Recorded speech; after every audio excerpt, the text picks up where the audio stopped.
இன்றைக்கான தேவனுடைய வார்த்தை கர்த்தரோடு இருந்தால்.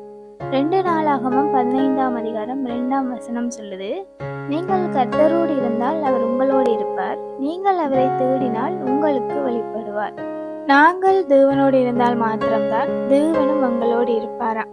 நாங்கள் அவரை விட்டு விடுவோமாக இருந்தால் அவரும் எங்களை விட்டு விடுவார் என்று சொல்லி இந்த வசனம் சொல்லுகிறது. நாங்கள் தேவனை தேடும்போது அவர் எங்களுக்கு வெளிப்படுவாராம். நாங்கள் தேடும்போது அவரை கண்டடைகிறோம்.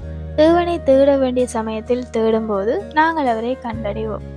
இந்த வசனத்தில் சொல்லப்பட்டிருக்கு, நாங்கள் கர்த்தரோடு இருந்தால் அவரும் எங்களோடு இருப்பார். நாங்கள் உதாரணமாக தாவீதை எடுத்துக்கொள்வோமாக இருந்தால், தாவீது சிறுவனாக இருந்தாலும் கோலியாத்தை வீழ்த்தும் அளவுக்கு அவர் தேவன் மேலும் விசுவாசம் வைத்திருந்தார். தாவீது தேவனோடு இருந்தார், தேவனும் தாவீதோடு இருந்தார். ஆகையால கோலியாத்தை சிறுவனாக இருந்தாலும் அவர் ஜெயித்து வந்தார்.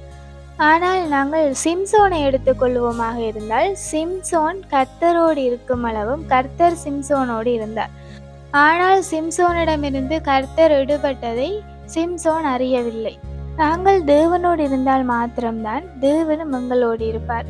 ஆனால் சிம்சோனை நாங்கள் எடுத்துக்கொள்வோமாக இருந்தால், சிம்சோன் கர்த்தரை மறந்து தூரமாய் போனபடியால் சிம்சோனை விட்டு கர்த்தர் எடுபட்டதை சிம்சோன் உணரவில்லை.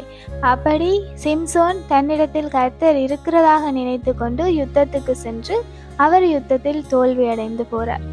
நாங்கள் தேவனோடு இருப்போமாக இருந்தால் தேவனும் எங்களோடு இருப்பார்.